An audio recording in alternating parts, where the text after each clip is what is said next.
Eh bien, bonjour à tous. On va démarrer ce webinaire dimensionnement et sobriété et énergie solaire. En préambule, vous présenter les missions de l'association Solaire en Or. Guillaume Flamand, moi je suis le coordinateur de l'association et Stéphanie, ma collègue qui prendra la parole juste après. On va vous présenter ce webinaire à deux voix. Il sera rediffusé en replay sur notre chaîne YouTube. Et vous pourrez poser vos questions pour ceux qui le visionnent en replay via les commentaires sur notre chaîne et on pourra vous répondre également pour ceux qui ne sont pas présents aujourd'hui. Donc l'association Solaire en Or, c'est une association qui existe depuis 2005, qui a 20 ans cette année, qui agit pour le développement de l'énergie solaire en région Hauts-de-France. Donc, vous avez les quatre axes qui définissent nos missions. On est là pour promouvoir cette énergie, ces différentes applications en région Hauts-de-France, à travers de nombreuses actions pédagogiques, comme des réunions publiques, des webinaires, comme aujourd'hui. On fait du conseil à distance, des permanences. On intervient notamment dans l'animation du cadastre solaire. Ce qu'on entend par mise en réseau d'acteurs régionaux, on a par exemple mis en place une charte des bonnes pratiques à l'intention des poseurs, des entreprises de pose en photovoltaïque, qui permet d'avoir des entreprises de confiance à recommander. Et effectivement, on accompagne le développement de projets à l'échelle individuelle ou collective. Donc, comme je le disais, du conseil individuel, également l'accompagnement de projets collectifs, ce qu'on appelle les projets citoyens d'énergie renouvelable, lorsqu'on fait du portage via des coopératives d'installation collective sur des bâtiments publics généralement. Et on accompagne aussi des achats groupés de kits solaires, d'équipements low-tech ou la solarisation de quartiers à travers les démarches groupées. Voilà, donc c'est rapidement un peu un panel des actions qu'on peut mener. Donc aujourd'hui, ce webinaire fait partie d'un cycle de 3 webinaires. On a eu plusieurs dates cette année, hein, un premier qui concerne l'énergie solaire, découvrir les différentes applications et mon potentiel solaire. Un webinaire plus opérationnel sur les étapes clés pour réussir son projet photovoltaïque, donc vraiment une approche des étapes pas à pas pour mener à bien son projet. Et ce troisième aujourd'hui sur le dimensionnement. Donc, on va parler de sobriété, d'usage de l'énergie et d'énergie solaire, évidemment. Donc, on va parler donc de différents aspects, rappeler quand même quelques principes de définition et d'enjeux sur la sobriété, rappeler les notions de base de l'énergie, et après aborder la question de la sobriété suivant différents postes de consommation, que ce soit la mobilité, le chauffage, l'eau chaude, la cuisine et les usages spécifiques, avec toujours une mise en lien avec les applications du solaire, quelles sont les solutions qui permettent de répondre à ces besoins. Et on va après bien plus avancer dans les aspects de dimensionnement de son projet, comment optimiser l'autoconsommation et notamment avoir recours, pourquoi pas, au stockage. Donc, un rappel sur les enjeux et la définition de la sobriété. Donc, la sobriété, effectivement, c'est une démarche qui vise à réduire ses consommations d'énergie, quel que soit le secteur, le domaine d'utilisation, hein, que ce soit pour la mobilité, l'habitat, l'alimentation ou les achats et les équipements du quotidien. Et il appartient de hiérarchiser ces besoins, où effectivement on a des besoins vitaux et d'autres qui sont superflus, secondaires ou nuisibles. Et il appartient autant à l'échelle individuelle que collective de jouer sur des incitations, de l'obligation, voire de l'interdiction pour ce qui serait préjudiciable collectivement. Quand on parle d'énergie, nous on aime bien aborder ça de manière globale, hein. Effectivement, on est une association qui est là pour la promotion de l'énergie solaire, donc une des énergies renouvelables, mais on aime bien aborder ça dans une approche cohérente. C'est la démarche Négawatt, hein, du nom d'une association qui développe des scénarios énergétiques depuis plus de 20 ans pour montrer qu'il est possible de diviser nos émissions carbone et d'atteindre la neutralité carbone à l'horizon 2050. Et donc, la démarche Négawatt, c'est avant tout des leviers de sobriété et d'efficacité. C'est là-dessus qu'on peut agir et on peut réduire de 50 à 80% ses consommations d'énergie et couvrir ses besoins en dernier lieu par les énergies renouvelables, dont le solaire. Et vous voyez dans le schéma de gauche que le secteur en bleu, c'est le secteur du bâtiment, qui est un des secteurs les plus consommateurs. Et donc, quand vous regardez à l'horizon 2050, eh bien, les leviers de la sobriété et de l'efficacité permettent de réduire de moitié nos besoins en énergie. Donc, c'est quand même des leviers très conséquents. Et en dernier lieu, on a recours à l'énergie solaire pour répondre à ces besoins. Donc, la première question à se poser, c'est quelles sont mes attentes quand on parle énergie solaire, quand on parle production d'énergie. Et vous avez ici un peu quelques questions pour vous interpeller. C'est quelle est votre motivation de départ? Est-ce que c'est réduire le coût de votre facture? Donc, dans ce cas-là, oui, l'autoconsommation d'énergie, ça peut être une solution. Est-ce que c'est gagner de l'argent? Dans ce cas-là, ça peut être aussi une solution si vous avez dans une logique de grandes installations solaires, ce qui n'est pas forcément le cas quand on installe des panneaux sur une maison. Si c'est pas en perdre ou réduire sa consommation d'électricité, dans ce cas-là, il vaut mieux s'intéresser aux économies d'énergie qui sont les plus gros leviers. Si c'est vraiment la production d'énergie qui vous intéresse, ou l'autonomie, ou les motivations écologiques, évidemment, oui, le solaire, c'est une des solutions, mais ce n'est pas la seule. Et c'est le solaire en général, ces applications qui peuvent permettre de répondre à vos attentes. Alors, un rappel sur les notions de base de l'énergie, c'est important, qu'on va parler quand même de chiffres, de repères de consommation. Le kilowattheure, c'est l'unité de base d'énergie qui correspond à une consommation d'énergie pour une puissance donnée d'un appareil sur un temps donné. Donc, si on prend l'exemple d'un grille-pain, par exemple, qui fait 1000 watts de puissance, donc 1 kilowatt, si on l'utilise 1 heure, il va consommer 1000 watts-heure, donc 1 kilowattheure. Et en parallèle, pour déterminer la puissance et la production d'un panneau solaire, les panneaux en général sont entre 250 à 500 watts crête, les panneaux qui font à peu près 1,5 mètre carré à 2 mètres carrés. Eh bien, en Hauts-de-France, 1 kW crête va produire environ 1000 kWh par an. Donc, ça vous donne déjà 2 repères, à la fois d'un côté la consommation, l'unité de consommation d'énergie sur la durée et la production solaire. Donc, comment se représenter ce qu'on peut faire avec 1 kWh? 1 kWh, en fait, c'est beaucoup d'énergie. C'est par exemple pas loin de 100 km à vélo électrique. Enfin, à vélo, oui, effectivement, à vélo électrique. C'est des cycles courants, type 1 heure d'utilisation de four, de lave-vaisselle, de machine à laver. Et pour les lampes maintenant les plus économes, c'est 142 heures avec une ampoule LED de 7 watts. Voilà. Donc c'est vraiment quand même une quantité énorme d'énergie. 1 kWh, c'est pas anodin. Donc tout kilowattheure économisé, c'est autant d'effets positifs pour l'environnement. Une dernière notion, on parle d'énergie primaire et d'énergie finale. Pourquoi on vous parle de ça? Parce qu'on va vous parler quand même chauffage. Et donc, l'énergie primaire, c'est l'énergie qui est la ressource, entre guillemets, brute dans l'environnement. Et donc, c'est cette énergie-là qui est prise en référence dans l'étiquette TPE des logements, l'étiquette énergétique. Et l'énergie finale, c'est l'énergie qui est consommée par le client. Et donc, pour l'électricité, c'est le facteur de conversion le plus élevé entre le différentiel est important entre l'énergie primaire et l'énergie finale. C'est-à-dire que pour 1 kWh d'énergie finale, il a fallu 2,3 kWh d'énergie primaire, notamment parce que toutes les centrales thermiques ou nucléaires ont le même fonctionnement, c'est une évaporation de l'eau liée à un combustible brûlé, et le taux de conversion de cette énergie, c'est à peu près 1 pour 3. Donc, on a beaucoup de pertes thermiques dans les centrales, 2 tiers, là, pour obtenir 1 kWh chez soi. Un petit focus sur les repères sur les secteurs de l'énergie et leur niveau de consommation les uns par rapport aux autres. En Hauts-de-France, on a une singularité, c'est que le secteur de l'industrie représente 40% de la consommation d'énergie, parce qu'on a notamment des très gros sites du côté de Dunkerque. Et donc, c'est vraiment singulier, mais après, vous avez effectivement le transport et le résidentiel qui sont les 2 premiers secteurs les plus consommateurs. Si on zoome sur le secteur,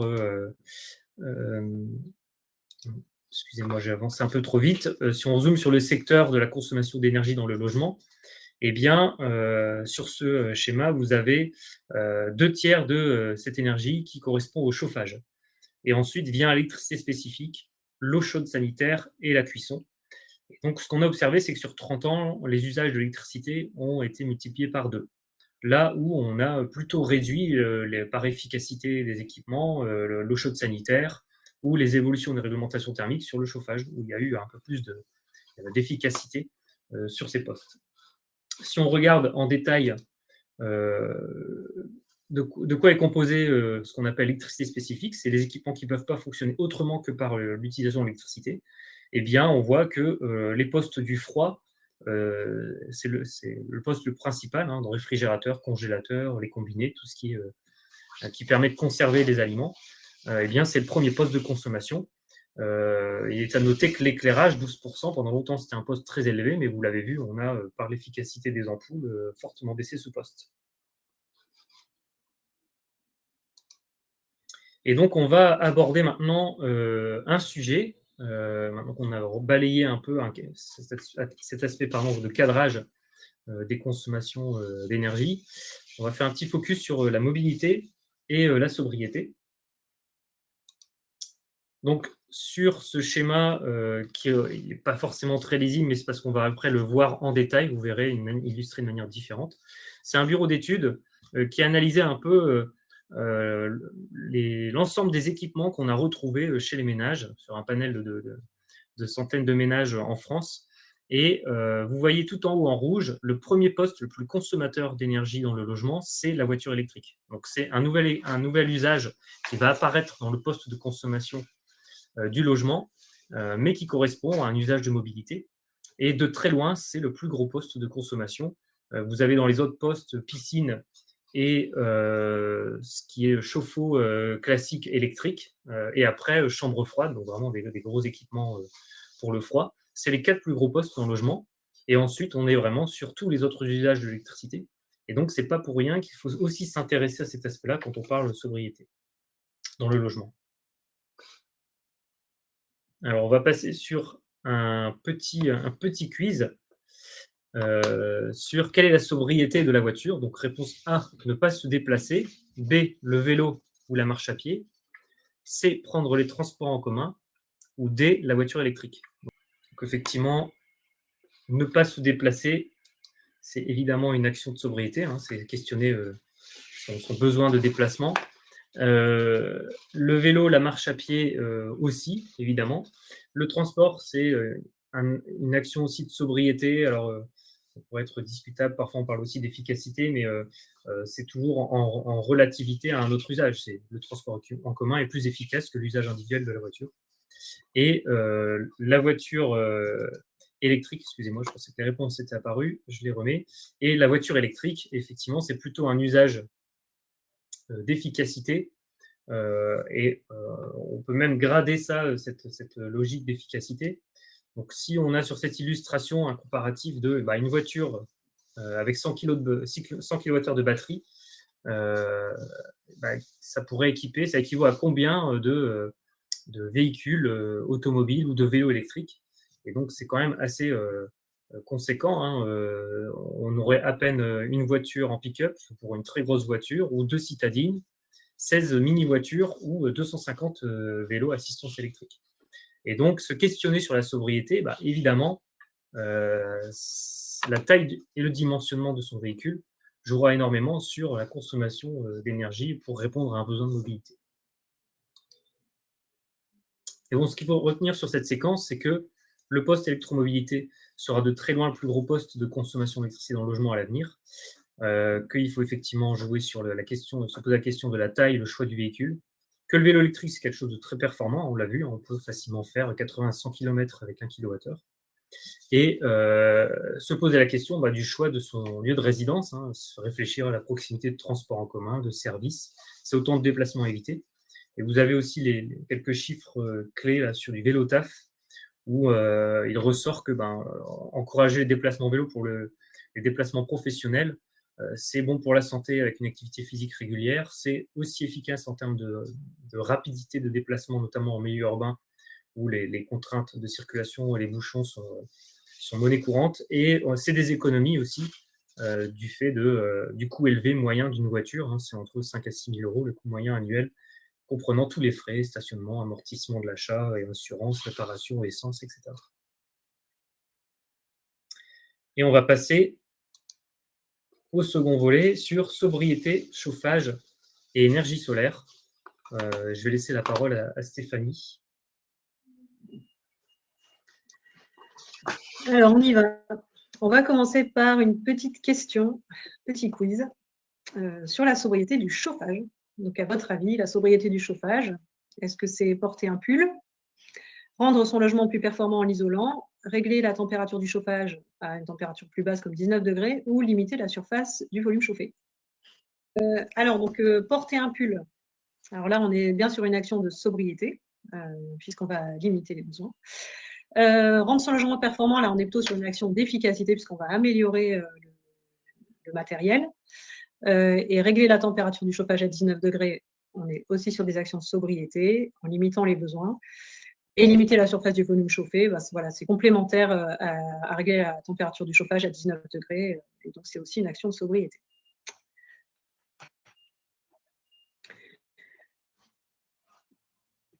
Donc pour, réduire les besoins dans un logement, il y a une notion qui est très importante, c'est la notion de bioclimatisme. Donc le bioclimatisme, c'est, savoir profiter des éléments naturels et savoir s'en protéger pour, limiter les besoins du logement. Donc en favorisant les apports solaires, dans les pièces de vie et à la bonne saison. En s'assurant d'avoir un bon confort thermique, en agissant sur la température des parois, les courants d'air et puis le taux d'humidité dans le logement. Et donc, voilà, en faisant tout ça, on arrive à avoir un logement plus confortable et qu'on a moins besoin de chauffer pour atteindre une température de confort et un meilleur ressenti. Et vous avez une petite indication ici sur les vitrages parce que on peut vraiment gagner en favorisant les apports solaires dans son logement en hiver. Donc là, on voit 1 mètre carré de vitrage, hein, c'est quand même 400 watts par mètre carré pendant 1 heure d'ensoleillement. Donc voilà, quand on a une grande surface vitrée et des vitres bien placées au sud, ça vaut vraiment le coup d'ouvrir ses volets en hiver, mais ça vaut le coup aussi de les fermer en été pour éviter les surchauffes et éventuellement une utilisation de climatisation ou autre. Pour satisfaire, alors la question de satisfaire ses besoins avec l'énergie solaire revient souvent, notamment avec l'électricité photovoltaïque. Donc là, on a fait un petit calcul rapide pour démontrer un peu voilà, l'absurdité de la chose, puisque voilà, le photovoltaïque, il produit moins en hiver, donc on va avoir du mal à satisfaire les besoins. Donc ici, un rappel, hein, le photovoltaïque, on a 2/3 de la production qui se fait sur les 6 plus beaux mois de l'année, donc les mois où on n'a pas besoin de chauffage. Et donc, si on veut prévoir suffisamment d'électricité solaire pour se chauffer en hiver, il faudra surdimensionner l'installation en été. Et donc voilà, si on veut satisfaire 15 000 kWh d'énergie en chauffage, il faudra produire à peu près 45 000 kWh d'électricité solaire sur l'année, ce qui implique donc une installation de 45 kW crête en région Hauts-de-France. Et donc, voilà, une surface de panneaux solaires énorme, et sachant qu'il faut en plus envisager une solution de stockage avec batterie pour réussir à satisfaire les besoins la nuit. Donc là, voilà, on se rend compte que c'est vraiment difficile. Et en plus, 45 kW crête, bon, c'est 200 mètres carrés de surface de panneaux, donc déjà, il faut réussir à les installer. Et le coût d'investissement de 55 000 € sans le système de batterie. Ce qu'il faut avoir en tête, c'est qu'avec ces 55 000 €, on peut déjà effectuer des travaux de rénovation énergétique qui vont rendre le logement plus performant, et ce qui va être beaucoup plus efficace au final pour faire des économies d'énergie et beaucoup plus facilement réalisable. Donc là, on voit avec des exemples de travaux assez classiques, hein, l'installation d'une chaudière bois, une ventilation, une isolation et des solutions solaires pour la production de chauffage, d'eau chaude et d'électricité.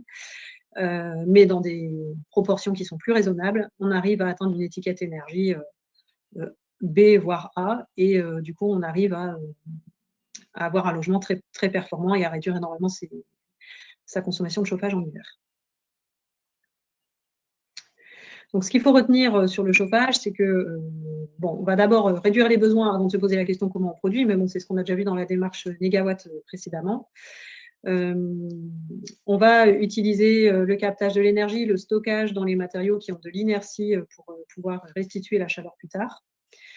On peut profiter des apports solaires via les vitrages, donc pas forcément en installant des panneaux solaires. Et l'énergie photovoltaïque, elle n'est pas là pour répondre à un besoin de chauffage, elle est là pour répondre à d'autres besoins en électricité. Ensuite, les liens entre la sobriété, l'eau chaude et l'énergie solaire. Donc l'eau chaude sanitaire, 11% de la consommation d'énergie d'un ménage. Alors ici, on a quelques idées d'amélioration du système de production d'eau chaude. Donc, quand on a un cumulus, un ballon d'eau chaude électrique avec un stockage, c'est-à-dire qu'on n'est pas en instantané, qu'on a quand même un stockage assez imposant, on peut réussir à diminuer les besoins, notamment en isolant le ballon pour éviter les déperditions. Donc, voilà, on a une photo là, on va envelopper l'isolant, par exemple, dans une laine ou dans une vieille couverture. Enfin, voilà, il y a plein de solutions pour améliorer la performance du chauffe-eau. En parallèle, on va baisser la température. 55 degrés, c'est bien assez. On n'est pas obligé de chauffer à 65 degrés pour son eau chaude. En plus, on se brûle, donc ça n'a aucun intérêt. Et puis, on peut aussi avoir des solutions de chauffe-eau avec double cuve. Donc ça, c'est pas mal quand on a un chauffe-eau, qu'on est une famille, une petite famille et qu'on veut avoir de l'eau chaude quand on reçoit chez soi. On peut avoir un chauffe-eau avec deux cuves et une cuve qu'on ne chauffera que quand on aura besoin d'avoir plus d'eau chaude. Donc, on va utiliser la moitié du chauffe-eau et l'autre moitié quand on reçoit de la famille, par exemple. Donc ça peut être un bon compromis pour des petites familles. Et puis, on a aussi les chauffe-eau instantanés. Hein. Donc, ce qui se passe, c'est qu'ils chauffent de l'eau assez rapidement, donc on n'a pas besoin d'avoir toujours un stockage d'eau important. On a un petit stockage tampon, et puis ensuite, le chauffe-eau va renouveler l'eau chaude assez vite derrière. On peut aussi produire l'eau chaude avec les solutions solaires thermiques. Le solaire thermique, c'est une solution qui consiste à utiliser directement la chaleur du soleil pour la transférer dans un ballon et la réutiliser. Donc, on utilise vraiment les calories du soleil. Donc, on a un capteur à l'extérieur. Le capteur est chauffé par les rayons du soleil. Et ensuite, au moyen d'un échangeur, on va transmettre les calories dans un ballon. Et ce ballon, alors évidemment, on ne va pas réussir à produire 100% de la production de chaude solaire sur l'année. On va avoir besoin d'une énergie d'appoint. Donc, ça peut être une résistance électrique, une chaudière. Voilà, tout est possible. En tout cas, en région, on peut couvrir quand même 60% des besoins en eau chaude et 30% des besoins en chauffage, à condition que la maison soit quand même bien isolée et qu'on soit sur un système bien dimensionné. Idéalement, si on veut faire du chauffage, on mettra un plancher chauffant pour avoir une bonne efficacité. Voilà, donc ici, on a un exemple. Hein, pour un foyer de 4 personnes, on a la consommation d'eau chaude annuelle, le nombre de kilowattheures nécessaires. Donc là, on a deux comparatifs. On a un comparatif avec la solution photovoltaïque avec hauteur ou le thermique. Donc le thermique, je viens de vous en parler. La solution photovoltaïque avec hauteur, ça veut dire qu'on va mettre des panneaux photovoltaïques pour chauffer l'eau et on va avoir un système de pilotage qui renverra le surplus de production dans le ballon d'eau chaude. Donc, on va vraiment avoir un taux d'autoconsommation qui va être excellent avec ça. Et donc, on voit ici la production énergétique annuelle avec du photovoltaïque. Si on a un routeur et qu'on optimise vraiment, on peut avoir une quantité de kilowattheures supérieure au solaire thermique. Voilà, donc on peut avoir vraiment une très bonne production. Donc, en fait, après, tout va dépendre de ce qu'on fait, quoi. Si on doit changer son chauffe-eau, peut-être que la solution du thermique, on va la poser. Si on a déjà un chauffe-eau électrique qui est récent, on sait qu'on a la possibilité de l'adapter en installant un routeur et en utilisant l'électricité photovoltaïque quand même pour chauffer son eau. Voilà. Et on voit donc l'été, on réutilise le surplus. Donc voilà, donc ce qu'on peut retenir, c'est que l'énergie solaire dans le Nord, ce n'est pas un problème. Ça fonctionne bien, que ce soit du thermique, du photovoltaïque. On peut produire son eau chaude grâce au soleil, alors avec des solutions plus ou moins techniques. Hein. C'est une filière qui mérite d'être développée et on peut utiliser la low-tech. Hein. Donc c'est vrai qu'il y avait une photo, je ne l'ai pas abordée, mais on peut aussi fabriquer soi-même. Voilà, on a un exemple sur la photo d'un kit chauffe-eau solaire qui a été fabriqué autoconstruit. Voilà, il y a des tas de tutoriels qui existent pour fabriquer soi-même son chauffe-eau solaire avec des matériaux de récupération. C'est un système tellement simple qu'on peut le fabriquer soi-même. Et ensuite, on peut aborder la solution de la cuisine et de la place de l'énergie solaire et la sobriété dans l'énergie de cuisson. Donc 5% de la facture d'énergie consacrée à la cuisson quand même pour un ménage. Donc on va commencer avec un petit quiz. Quelle est la sobriété du congélateur? Donc, à votre avis, est-ce que la sobriété du congélateur, c'est d'avoir un congélateur de plus petite taille, remplacer son vieil appareil par un appareil plus récent, ou manger des produits frais et donc éviter d'utiliser un congélateur? Alors, un congélateur de petite taille, oui, c'est bien de la sobriété puisqu'on va réduire à nouveau les besoins. Hein. en limitant les consommations d'énergie. Remplacer son appareil par un appareil plus performant, on est sur une action d'efficacité, encore une fois, parce qu'on agit sur le matériel.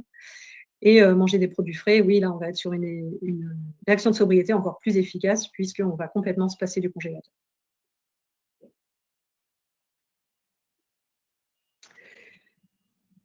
Alors, donc, dans la cuisine, on a quand même des appareils électriques qui sont de plus en plus nombreux.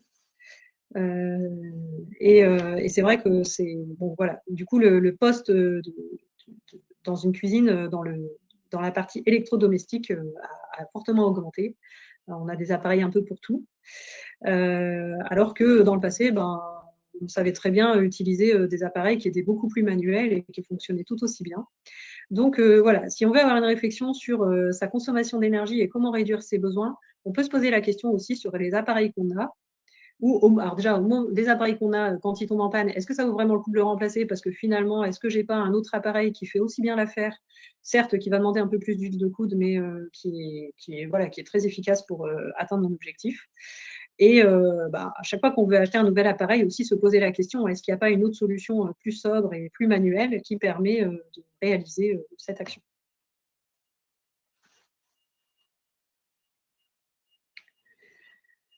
Aussi, dans la cuisine, on a des actions de sobriété énergétique. Donc voilà, en changeant ses habitudes, hein. Donc là, on a une illustration qui montre quelques actions. Ça peut être en jouant sur la température des appareils, par exemple en utilisant le mode éco du lave-vaisselle, en évitant d'ouvrir les portes du frigo et du congélateur n'importe quand, en dégivrant, en réglant les températures. Donc voilà, l'entretien des appareils aussi va énormément jouer. Donc il y a des tas de petits éco-gestes comme ça à mettre en place qui permettent, qui sont des véritables actions de sobriété et qui permettent de réduire les besoins et les consommations. On peut aussi utiliser l'énergie solaire pour cuisiner. Chez Solaire en Or, c'est quelque chose qu'on fait et qu'on démontre et on a même un groupe de personnes et d'échanges pour ça. Donc voilà, si vous êtes intéressés, n'hésitez pas à prendre contact avec nous. Donc ici, on a quelques exemples concrets, voilà, de la stérilisation, de la cuisson de biscuits, de gâteaux, même de viande avec des légumes.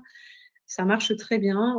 En plus, on voit, il y en a en septembre, en juin, en mars. Voilà, dès le mois de mars, on arrive à cuisiner au solaire. Là, en octobre, on cuisinait encore au solaire jusqu'à la fin octobre.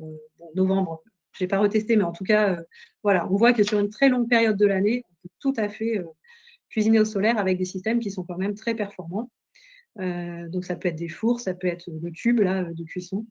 Et voilà, c'est juste vraiment une question d'habitude, mais en tout cas, ça fonctionne très bien. Et en complément de la cuisson solaire, ou en tout cas même de n'importe quelle cuisson d'ailleurs, on peut utiliser aussi la marmite norvégienne, qui va être un système de caisse isolante pour prolonger la cuisson des aliments, mais de manière plus douce et plus lente dans une caisse isolée. Donc ça permet, surtout pour des aliments qui cuisent longtemps, de ne pas être obligé de rester à côté de la casserole et d'éviter les risques de débordement. Donc voilà, ça marche très bien.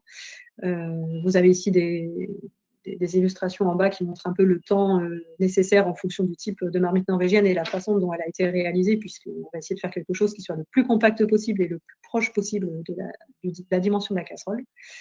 Et on peut même avoir quelque chose d'encore plus efficace, et en faisant un four solaire qui peut servir aussi de marmite norvégienne. Donc, vous utilisez votre four solaire et vous n'avez plus qu'à le fermer pour finir la cuisson au moment où le soleil est descendu ou bien il y a un passage nuageux. Vous avez la possibilité de continuer la cuisson dans votre caisse.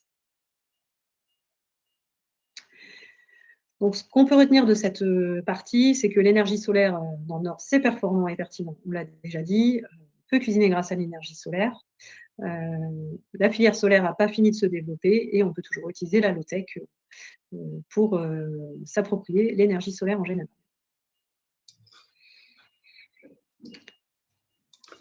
Merci Stéphanie. Je vais prendre la suite sur le dernier volet, toujours sur la sobriété et les usages ici spécifiques de l'électricité. Donc on a vu chauffage, mobilité, eau chaude, cuisson, et on va voir les autres usages.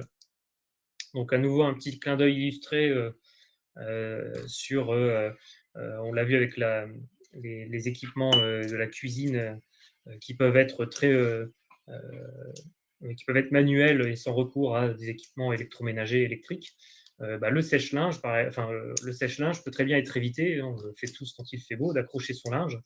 En fait, c'est très performant. C'est peut-être pas toujours puissant, c'est peut-être pas toujours garanti, constant sur l'année, contrairement peut-être à un sèche-linge qu'on peut programmer, mais voilà, c'est performant. Idem sur le choix des équipements, la puissance ne veut pas dire qu'un équipement qui ne l'est pas, un équipement manuel pour la cuisine, peut être très bien performant, mais effectivement, il n'est pas puissant, ça demande de l'huile de coude. Et donc, questionner effectivement le choix des équipements dans un logement. Donc là, je reprends l'illustration que vous avez montrée tout à l'heure, ici en haut à gauche, où on retrouvait la voiture, hein, le premier poste qu'on a déjà évoqué, le plus grand poste dans le logement, dès lors qu'on a recours à la voiture électrique. Le second poste, ici, on retrouve, je vous l'avais dit, piscine, chauffe-eau classique, chambre froide, 1600 kWh en moyenne à l'année et 2800 pour la voiture. Et donc, vous avez après, le troisième poste, c'est le chauffe-eau thermodynamique. Donc, c'est un ballon d'eau chaude, mais avec une pompe à chaleur. Et on voit déjà que sur ce poste-là, on arrive à diviser par 2 par le choix d'un équipement plus performant par rapport à un ballon électrique classique. Et donc, quand on regarde en détail les autres équipements qu'on retrouve dans un logement, dans les usages électriques spécifiques, et après, on retrouve le poste du froid qui suit le poste de la production d'eau chaude à 305 kWh en moyenne pour un réfrigérateur congélateur. La ventilation 208, réfrigérateur 153, box internet, routeur, bouilloire, cafetière, ordinateur portable et après téléphone, tablette, etc. Les petits postes en dernier milieu. Et donc, on a illustré en bas de cette diapo en fait des regroupements de ces familles, c'est-à-dire quels sont les équipements qu'on retrouve de ce niveau de consommation. Et donc, vous retrouvez par le code couleur, hein, en rouge, ici, le chauffe-eau thermodynamique, c'est à peu près le même niveau de consommation pour un réfrigérateur congélateur américain, vraiment les très gros modèles, ou les déshumidificateurs. Et on peut faire comme ça des sauts de catégories et diviser quasiment à chaque fois par 2 sa consommation d'énergie en choisissant un équipement plus petit, souvent plus performant.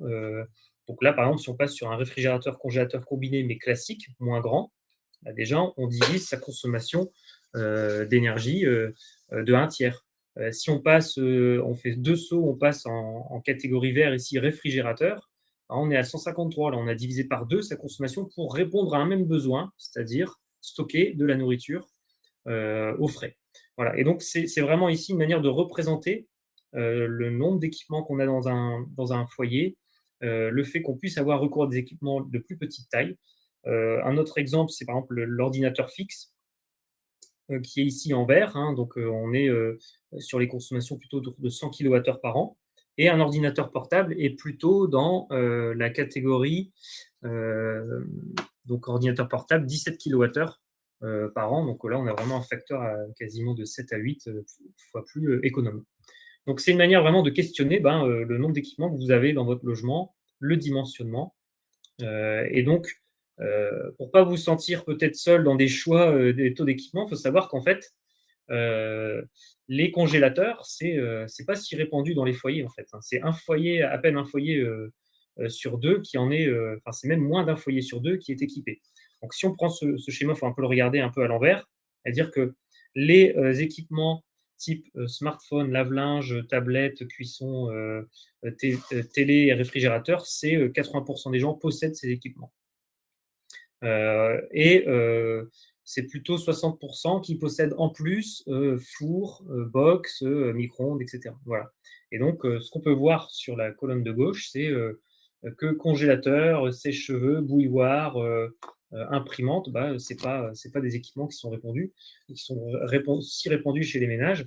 Et par exemple, le sèche-linge n'est pas du tout représenté dans ces 20 appareils électriques les plus détenus par les foyers.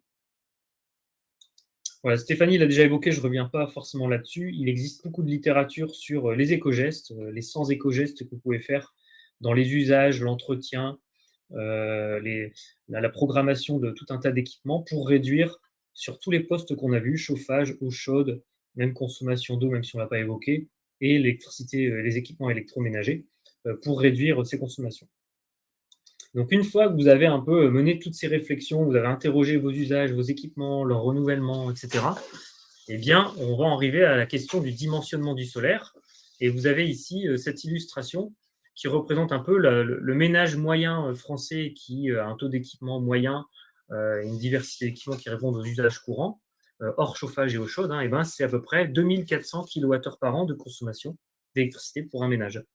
Lorsqu'un ménage s'intéresse vraiment aux économies et est assez sensible sur le sujet, il peut diviser par deux, un peu plus de deux, sa consommation. On parle ici de ménage économe à 1050 kWh par an. Et quelqu'un de très sobre, on est plutôt proche du mode de vie en camping, 200 kWh. Là, on a vraiment très très peu d'équipement. Et vous avez en face un équivalent de production solaire et le nombre de panneaux qu'il faudrait pour produire cette énergie. Ça ne veut pas dire qu'instantanément, vous allez pouvoir répondre à vos besoins, parce que vos consommations de nuit, le solaire ne peut pas y répondre sans stockage. Mais vous voyez que voilà, ces 5 panneaux solaires de 500 watts crête, ça fait à peu près 2500 kWh à l'année. Ça permet de répondre à vos besoins en électricité. Ici, pour un ménage économe, c'est 2 panneaux seulement. Et un ménage sobre, c'est un demi-panneau. Donc effectivement, dimensionner son projet solaire, ça demande au préalable de questionner ses besoins. Et donc, ce qu'il faut retenir, c'est qu'effectivement, il faut réduire évidemment avant de produire. On se répète, mais c'est important de le dire. Connaître, évaluer son niveau d'équipement, leur consommation d'énergie, substituer les équipements et usages par d'autres moyens plus sobres, ou remplacer des vieux équipements plus grands ou anciens par des plus performants, plus efficaces, plus petits, et être attentif dans l'utilisation de ces équipements. Voilà, on en a fini avec ce propos sur la sobriété, la manière dont l'énergie solaire peut répondre à vos besoins, et on va aller un peu plus en avant dans la question du dimensionnement et de l'autoconsommation solaire, notamment et essentiellement pour le photovoltaïque. Donc, un petit rappel, vous avez deux schémas ici. À droite, c'est le profil type de production solaire sur une journée, avec ici un peu de nuages, c'est-à-dire le soleil se lève et la production solaire arrive à son optimum en milieu de journée et elle revient à zéro au moment du coucher du soleil. Sur une année, c'est un profil aussi en cloche comme ça, mais là, avec de ici janvier à décembre, et on l'a déjà dit, 6 mois de l'année, on produit 2/3 de son énergie. Vous avez ici des comparaisons en bleu, Paris, Lille, Montpellier, et finalement, on n'a pas une si grande différence de productible. Elle existe, mais s'il y a 80% d'ensoleillement en plus dans le sud, il y a peut-être que 30% de productible en plus, parce que la chaleur fait baisser le rendement de la production d'électricité des panneaux. Donc, c'est un atout d'avoir une température plus fraîche, un temps plus ventilé, ou plus venteux, ou pluvieux qui nettoie les panneaux. Si on s'intéresse là maintenant au profil de consommation d'électricité d'un ménage, vous avez ici 3 profils un peu différents. Pareil, le matin, le soir, le milieu de journée. Eh bien, un adulte actif, il a un pic de consommation le matin et un le soir plus élevé, avec l'éclairage notamment. Ça, c'est un profil de semaine. Un couple avec un enfant, il peut y avoir une présence le midi avec un repas, il rentre plus tôt le soir. Un retraité, plutôt présent en permanence à son logement, avec une consommation plus élevée en permanence. Et donc, les profils sont différents suivant les modes de vie. Il y a des variations semaine, week-end, vacances, et aussi la saisonnalité entre le recours ou non à l'électricité, notamment l'hiver. Et donc, il va augmenter vos consommations sur cette même période. Et donc, si on fait un recoupement entre eux, sur un même schéma entre consommation d'électricité dans un ménage, ici en bleu, sur une journée, et puis production solaire sur la même journée, eh bien, on voit des pics, mais on voit aussi ce qu'on appelle un talon. C'est un peu la consommation des appareils permanents qui fonctionnent en permanence. Donc, frigo, veille, même si les veilles, on peut les couper, la VMC. Et donc, on a ici, en fait, une représentation de ce que peut être l'autoconsommation, c'est-à-dire la consommation qui est synchronisée entre la production solaire. Et on voit aussi ici en orange du surplus solaire qui ne sera pas consommé instantanément dans le logement. Et donc, on voit aussi des pics de production solaire. Et ces pics-là, il faut pouvoir les réduire, d'où l'intérêt dans le choix des équipements à la puissance, et ou les déplacer, c'est-à-dire programmer, par exemple, une machine à laver en milieu de journée. Et bien évidemment, on va synchroniser le pic de production solaire avec le pic de consommation. Donc, c'est ce genre d'action qu'on peut mener pour optimiser et synchroniser autoconsommation enfin en tout cas consommation et production solaire. Et donc là, c'est une autre manière d'illustrer un peu l'importance du dimensionnement. C'est-à-dire que si vous avez ici à gauche, pardon, un schéma où on met 2 panneaux solaires, à droite, c'est plutôt une installation de 10 panneaux solaires, eh bien, qu'est-ce qui va se passer? C'est qu'on va avoir une production solaire qui sera assez proche, ici en jaune, et qui va de très peu dépasser en fait votre talon de consommation. Le week-end, donc là par exemple, on a une présence plutôt, une consommation d'électricité plus élevée en semaine et plutôt réduite le week-end. Si on met beaucoup plus de panneaux, donc vous voyez ici, on a très peu de surplus en orange, et on parle là de taux d'autoconsommation. C'est-à-dire qu'on va là autoconsommer quasiment 100% de la production solaire, parce qu'on a un pic de production inférieur à la consommation. Et le taux de production, c'est une autre notion, c'est de combien on va couvrir, grâce à ma production solaire, mes besoins globaux en électricité dans le logement. Donc là, évidemment, comme on n'a mis que 1 ou 2 panneaux, on produit peu, et on va avoir du coup une couverture de sa facture d'électricité qu'à hauteur de 10 à 20. À l'inverse, si on met beaucoup de panneaux, forcément, on a un pic de production solaire beaucoup plus haut, mais on va avoir beaucoup d'électricité qui sera en surplus. Et donc là, le taux d'autoconsommation s'effondre, on est plutôt de l'ordre de 20 à 30 ici. Et par contre, on va couvrir une plus grande part de la consommation grâce, notamment, on peut absorber les pics en fait de consommation grâce à cette production solaire plus élevée. Voilà, donc c'est deux notions importantes, mais qui permettent de bien comprendre le fait qu'il faut corréler en fait production solaire et usage de l'électricité. Et donc, ce qu'il faut retenir, c'est que la production autant que la consommation sont variables au quotidien, mais prévisibles. Les appareils fonctionnent en permanence, des appareils fonctionnent en permanence et d'autres plus ponctuellement. Qu'il est possible effectivement de synchroniser consommation d'énergie et la production en ayant une attention particulière, en les commandant ou en les programmant. On peut effectivement couvrir une bonne partie de ses besoins en autoconsommation, mais l'autoconsommation, ça ne veut pas dire autonomie, parce que la nuit, on ne produit pas du solaire, et donc ces besoins ne peuvent pas être couverts.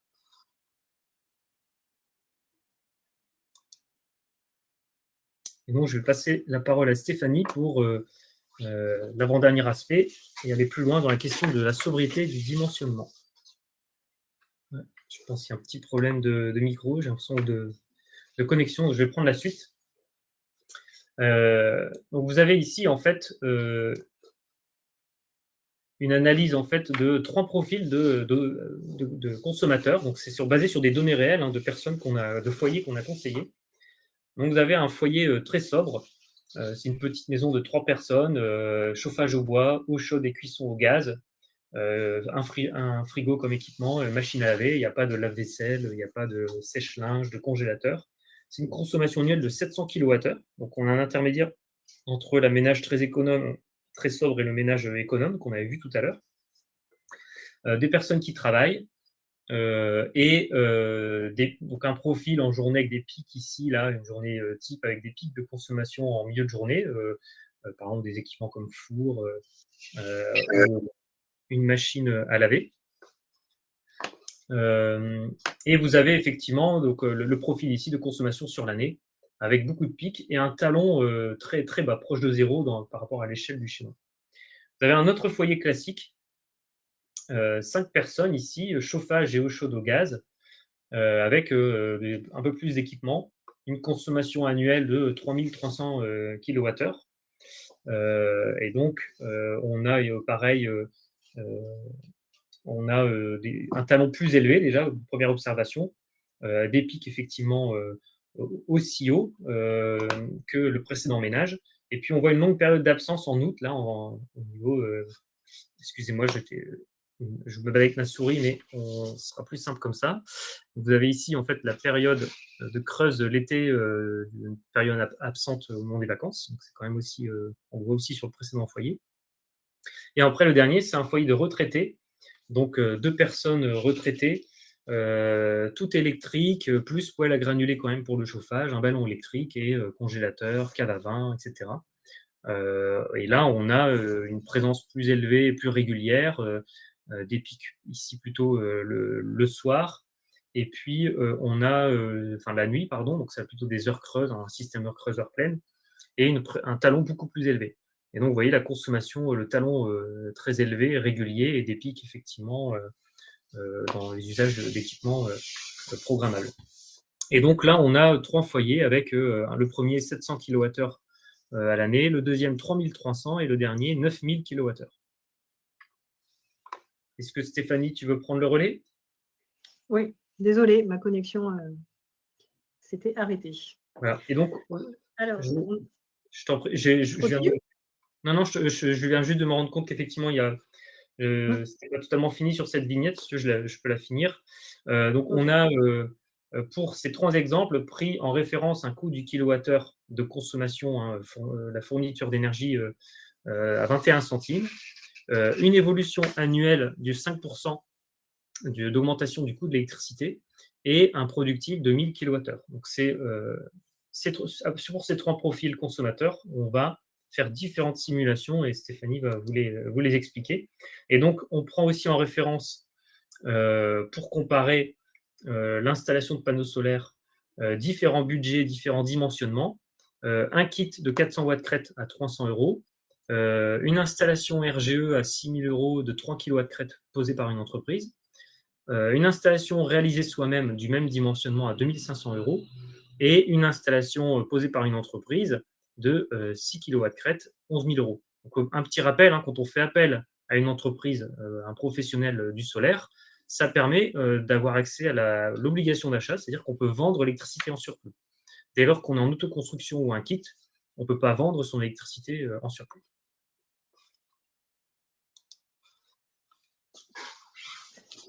Et donc, l'analyse économique de toutes ces situations dans ce tableau. Alors, ce qu'on observe, c'est que pour le foyer très sobre, finalement, quand on est dans des investissements, soit dans un kit ou dans une installation, soit dans un kit plus imposant ou dans une installation avec un professionnel, on se rend compte que le surcoût, en fait, il n'est pas rentabilisé puisqu'on a un taux d'autoconsommation qui chute tellement que finalement, on se retrouve avec un bilan économique. Donc, vous voyez sur les 3 dernières lignes, pour le foyer très sobre, on voit bien des taux d'autoconsommation qui sont entre 6 et 11%, et donc des coûts finalement sur 20 ans qui sont supérieurs à la situation s'il n'y avait pas eu de solaire photovoltaïque. Donc pour ce cas-là, on va vraiment plutôt privilégier le kit de 400 watts crête, donc juste un panneau, et on ne va pas aller chercher plus loin en autoconsommation, donc en auto-installation.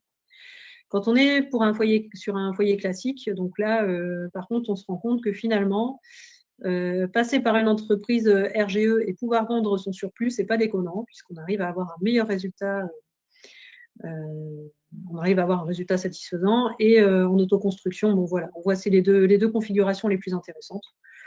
Par contre, le kit de 400 watts crête, évidemment, on va avoir un taux d'autoconsommation excellent, mais on ne va pas voir énormément l'effet sur la facture. Par contre, évidemment, le temps de retour sur investissement va être extrêmement rapide puisqu'on aura un excellent taux d'autoconsommation.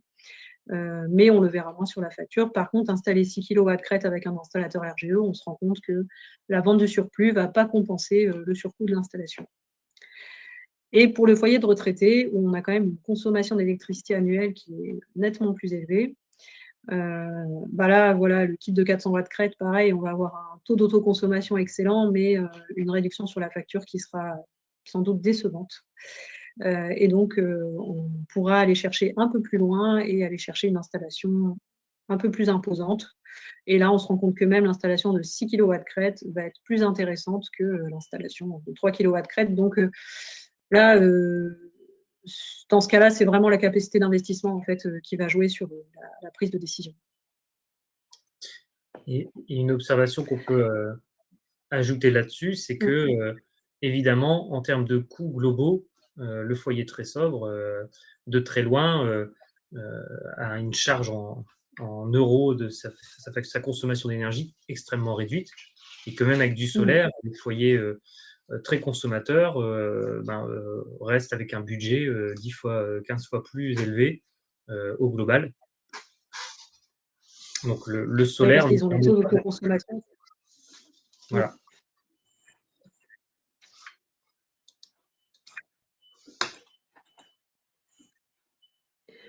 Donc voilà, du coup, le bilan de cette étude économique, c'est que la sobriété va primer sur la productivité. La réglementation actuelle, elle favorise l'autoconsommation puisqu'on n'arrive pas à vendre à un tarif élevé la production d'électricité solaire. Donc, selon la situation, on va plutôt se diriger soit vers un kit solaire, soit vers une installation avec un professionnel. Voilà. Et l'autoconstruction, voilà, elle est quand même plus attractive puisque on n'a pas de coûts liés à comment dire, les coûts fixes liés à l'installation avec une entreprise. Et donc, voilà, c'est vrai que pour le tarif d'achat, en fait, aujourd'hui, dans le cadre de l'obligation d'achat, comme il n'est qu'à 4 centimes, il ne va pas vraiment jouer sur la prise de décision finale.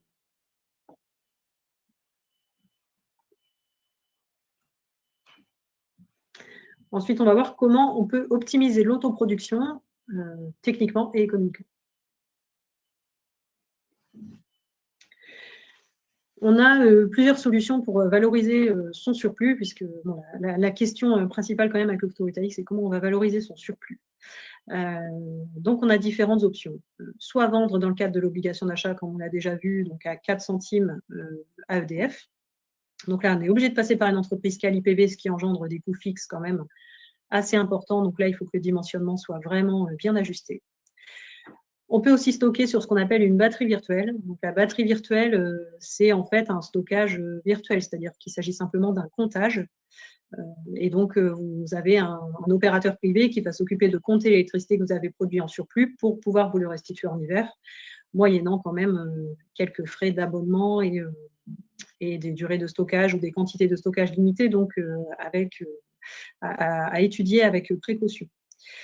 On peut aussi injecter gratuitement sur le réseau, jusque 3 kW crête. Si on veut, on peut très bien se dire, bon, pour le peu de surplus que j'ai, je choisis de l'injecter gratuitement sur le réseau.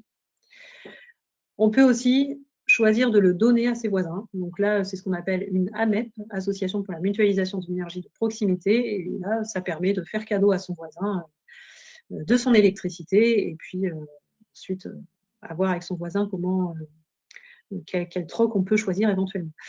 Et enfin, on peut aussi participer à une opération d'autoconsommation collective. Ça veut dire qu'on va s'inscrire dans ce qu'on appelle une boucle où on va avoir plus différents producteurs, différents consommateurs, et donc l'énergie est comptabilisée et Enedis se charge, selon la clé de répartition qui a été décidée, se charge de faire la répartition d'électricité parmi les usagers de la boucle d'autoconsommation collective. Et ça permet éventuellement à un producteur de bénéficier d'un revenu et à des consommateurs d'avoir une électricité à un tarif, une électricité renouvelable et locale, à un tarif souvent qui peut être attractif.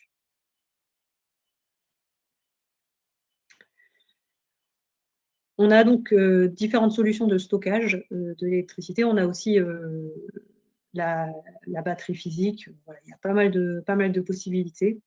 Donc, ce qu'on voit ici, c'est que donc le petit graphique en haut à gauche, si on peut avoir du photovoltaïque et puis avoir un taux d'autoconsommation qui va être relativement limité, 50% par exemple d'autoconsommation. Bon, on est quand même sur un taux qui commence à être satisfaisant, mais voilà, c'est parce qu'on est sur une petite installation de 2 kW crête et donc on arrive à autoconsommer une bonne partie.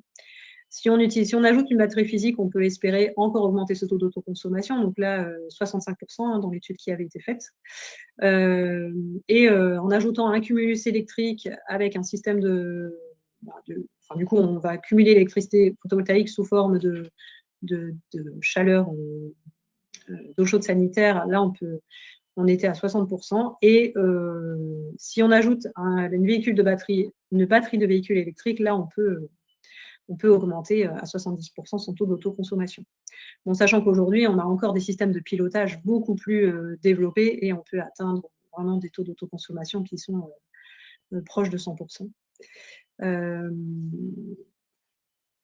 Voilà. Et donc, le système de routeur, notamment, est un système de pilotage qui permet de bien optimiser son autoconsommation. En fait, le principe, ça va être vraiment de pouvoir renvoyer le surplus de production, par exemple, sur certains postes de consommation, notamment le cumulus électrique. Et donc, on va produire l'eau chaude avec le surplus de production. Donc, on a ici en bas un exemple de graphique avec ou sans optimisation, donc avec ou sans routeur, et on voit bien quand même que l'autoconsommation, il y a vraiment une courbe qui a tendance à suivre la courbe de production quand on a le système de routage qui a été installé, et surtout on se rend compte que la courbe de charge, ça va éviter un pic de consommation en soirée, puisque ce pic aura été du coup déporté sur la période de production solaire.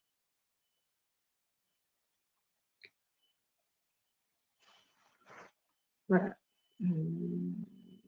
Et ensuite, on a aussi le système de stockage physique, donc avec les batteries chimiques. Donc, on peut avoir un taux d'autoconsommation qui va nettement être meilleur. Donc, le principe, c'est vraiment de stocker son électricité dans une batterie chimique. Donc, voilà, il y a différentes sortes. Et donc, on va pouvoir stocker en journée pour pouvoir consommer la nuit son électricité, voire même profiter d'un jour ensoleillé et pouvoir réutiliser l'électricité si jamais il y a un jour pluvieux le lendemain. Après, tout va dépendre de la capacité de la batterie et de la façon de consommer son énergie. En tout cas, ça nécessite quand même, si on veut que ça ait vraiment un impact sur l'autoconsommation, d'adapter sa consommation pour stocker un maximum en journée et limiter quand même ses consommations en période où il y a moins de soleil. On a donc les différents types de batteries qui sont indiqués là. Donc, selon le type de batterie, vous allez avoir des durées de vie qui vont être plus ou moins longues, des capacités de décharge, donc ça veut dire des fourchettes de charge qui vont être plus ou moins importantes. Et donc, voilà, il faut faire attention à ça parce qu'en fait, une batterie mal utilisée, c'est une batterie qui aura une durée de vie plus courte et qui va s'user prématurément. Et ça a quand même un impact environnemental, donc il faut faire attention. Donc, on va essayer de dimensionner au mieux la batterie déjà pour limiter la quantité de batterie et donc la quantité de matières premières qui vont avoir été nécessaires pour stocker son électricité. Après, selon qu'on passe par un professionnel ou qu'on achète soi-même sa batterie, on va avoir des coûts qui vont être très différents. Mais il faut quand même maîtriser un peu le sujet pour faire soi-même son dimensionnement. Et enfin, sur l'autonomie, voilà, c'est ce que je disais, quand on a un système de batterie et qu'on veut être autonome, on va être obligé quand même de bien réfléchir à ses besoins. Et si on veut vraiment aller vers de l'autonomie proche des 100%, on va devoir revoir très, très drastiquement l'utilisation des appareils en hiver.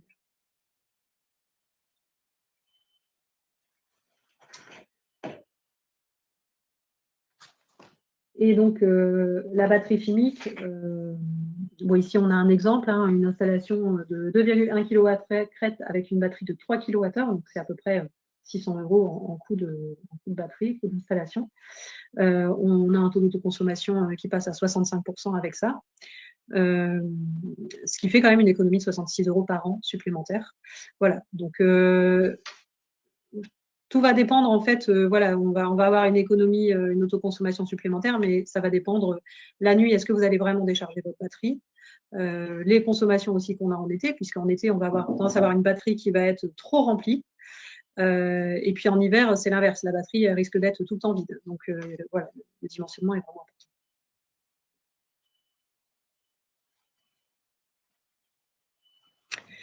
Et enfin, il y a l'impact environnemental qui n'est pas négligeable sur la batterie.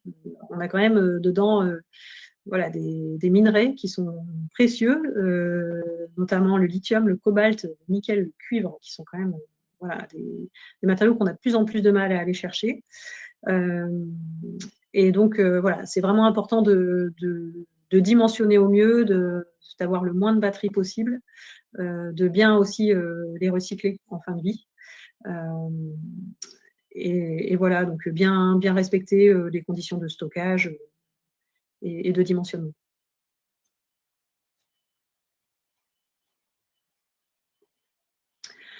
Autre solution de stockage, alors c'est une autre façon de voir les choses, mais on peut aussi prévoir le stockage en consommant l'énergie quand elle est là. C'est une façon de reporter aussi une consommation d'énergie, ou en tout cas une mise à disposition d'énergie. Le fait de stériliser, par exemple, des aliments quand il y a du soleil et de pouvoir les réutiliser plus tard, c'est de l'énergie sous forme de calories qu'on va avoir stockée pour la saison hivernale. Vous avez ici le petit graphique du stockage du pain d'épices. Le pain d'épices qui est très riche en calories et voilà, qui permet quand même de stocker pas mal, mais sous forme de calories. Donc, c'est intéressant de pouvoir le comparer aux énergies et pouvoir se dire qu'on peut aussi utiliser l'énergie de cette manière-là et la stocker dans des aliments. Voilà, il y a plein de façons de stocker son énergie. Donc, ce qu'on peut retenir de tout ça, c'est que sans stockage, on ne peut pas couvrir ses consommations de nuit avec du solaire photovoltaïque. On peut quand même réussir à avoir un taux d'autoconsommation qui peut être satisfaisant si on a bien dimensionné son installation.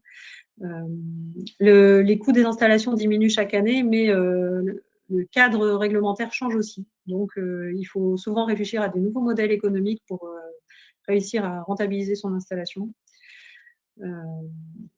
Le stockage, c'est bien, mais ça a aussi un impact environnemental si voilà, l'importance du dimensionnement et de l'utilisation du matériel, du stockage du matériel est à prendre en compte.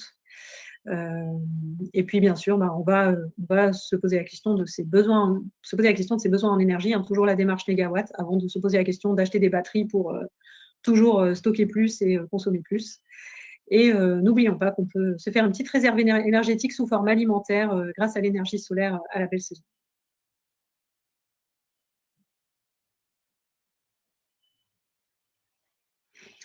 Voilà, on arrive à la fin de la présentation. C'est le moment des questions. Si vous en avez, on est à votre écoute.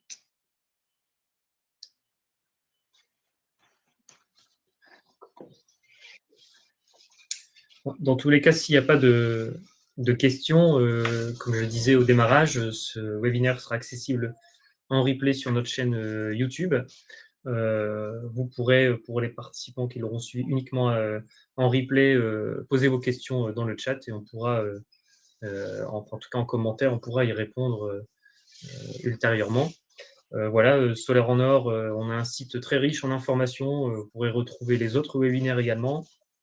Énormément de rubriques sur les applications de l'énergie solaire, la réglementation, vraiment tous les aspects qui vous permettent d'avancer dans votre projet. Donc, n'hésitez pas à le consulter. Voilà, on va mettre fin à ce webinaire. En tout cas, merci de votre participation et on reste à votre disposition pour vos projets futurs. Bonne soirée.